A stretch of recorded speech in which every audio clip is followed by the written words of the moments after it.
yang hadir pada kesempatan ini.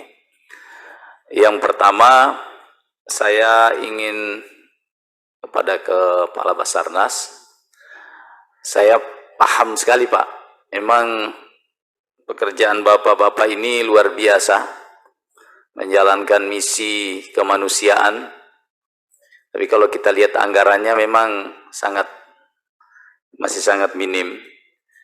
Saya ingin saja menjelaskan, mungkin karena Bapak kelihatan terlalu sosial bekerja sehingga dianggap tidak perlu dikasih anggaran. Jadi ke depan ini Pak, Bapak juga harus menunjukkan bahwa kita ini bekerja ya di samping jiwa sosial yang tinggi, tapi kita butuh dukungan yang besar supaya negara juga lihat ini.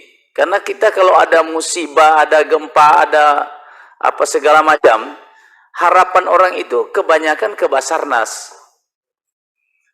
Pesawat yang jatuh dan sebagainya, kemarin juga diungkapkan ketika kita rapat kerja di sini dengan membahas soal Sriwijaya. Itu salah satu kendala kita, katanya dalam satu hari sewa kapal itu sampai 28 miliar harga kapal itu. Tapi tidak bisa kita lakukan itu karena dana tidak ada. Padahal seluruh mata bangsa ini itu tertuju ke sana. Kapan negara ini bisa berbuat? Nah, tadi kita dengar lagi nih kasus yang sama. Ini kejadian di Turki, padahal kita Indonesia ketika Aceh, Sulawesi Tengah, itu luar biasa respon masyarakat dunia. Nah, kita ya malu-maluin juga ini Pak. Orang semua sudah ke sana, kita masih di sini nih.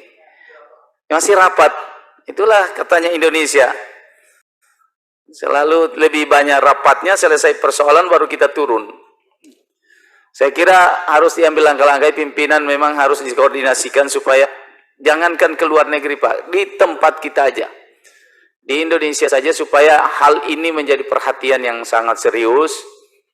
Saya sangat mendukung Pak. Saya kira semakin banyak anggarannya semakin kita dukung Basarnas ini, karena mereka bekerja dalam keadaan duka.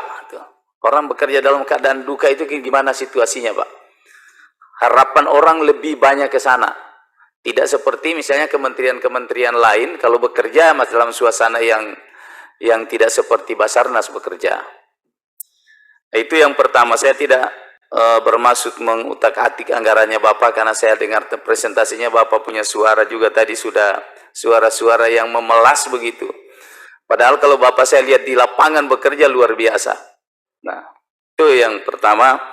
Saya sangat mendukung, mudah-mudahan ke depan ini menjadi perhatian khusus. Kami semua di Komisi 5 saya kira sangat mendukung Pak, peningkatan kapasitas Basarnas ini di masa yang akan datang. Apalagi daerah kita ini memang Indonesia adalah tadi sampaikan, ini plasanya bencana di sini. Jadi harusnya Basarnas ini harus disiapkan. Beberapa waktu lalu ketika kita kunjungan kerja di Jawa Timur, di daerah di Madura, kita periksa semua alat-alat itu, alat-alat yang sudah kadaluarsa. Nah, ini salah satu potret yang harus kita pikirkan secara bersama-sama. Saya kira Bapak harus banyak berteriak Pak, untuk menyampaikan kepada Kementerian Keuangan sebagainya, dan kami juga akan menyampaikan itu supaya Basarnas ini diberi perhatian khusus. Saya pindah kepada Ibu Kepala BMKG. Saya mau tanya Ibu, saya ini orang Sulawesi Tengah Ibu. 4 tahun yang lalu Sulawesi Tengah itu dilanda oleh tsunami, gempa bumi dan likuifaksi. Saya pernah bertanya, kenapa tsunami di Palu itu tidak terdeteksi? Tidak ada tanda-tanda. Karena pada sore hari itu semua masyarakat Kota Palu sedang melaksanakan peringatan hari ulang tahun Kota Palu di pinggir laut itu. Tidak ada tanda-tanda sedikit pun dan terjadi. Saya tanya, katanya alatnya itu hilang. Itu informasi yang beredar. Apa alatnya hilang atau memang alatnya belum ada sama sekali untuk mendeteksi itu? Nah, kalau memang hilang atau tidak ada, saya mohon Ibu pada kesempatan ini menjadi perhatian. Karena Sulawesi Tengah itu adalah salah satu daerah yang hampir semua daerahnya itu disaster. Ya. Akhir-akhir ini paling banyak gempa terjadi itu di daerah sana, Pak, Ibu. Mungkin dari data coba lihat. Walaupun di daerah lain juga titik-titik gempa itu banyak. Nah, oleh karena itu yang pertama yang ingin saya sampaikan kepada Ibu Kepala BMKG terkait dengan tugas pokok dari Ibu. Karena melihat bangsa Indonesia ini memang secara geografis, ya, geologis memang daerah yang kalau orang bilang daerah goyang-goyang, ya.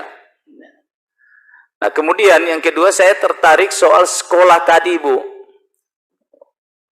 Waktu kita kunjungan kerja juga di daerah Jawa Barat, pada saat itu masyarakat petani itu sangat-sangat bergembira dengan adanya sekolah lapang itu. Jadi saya sangat berharap kalau bisa sekolah lapang ini diperbanyak, Ibu, di mana-mana di seluruh Indonesia ini. Ya. Anggarannya yang tidak terlalu perlu atau yang besar-besar ya dibicarakan, tapi yang sekolah lapang itu edukasi buat masyarakat itu sangat penting.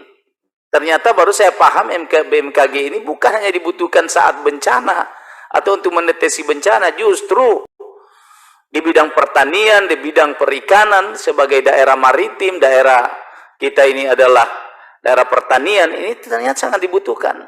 Nah, jadi bisa berfungsi dua, BMKG untuk mendeteksi bencana, dan BMKG juga bisa membantu petani kita, nelayan kita dalam rangka meningkatkan pendapatan mereka, mendapat peningkatan hasil mereka. Nah, ini mungkin saran saya diperbanyak, Ibu, program-program sosialisasi soal BMKG ini. Saya kira itu dua hal, pimpinan. Terima kasih. Wallahul musta'an. Assalamualaikum warahmatullahi wabarakatuh. Terima kasih Pak Anwar.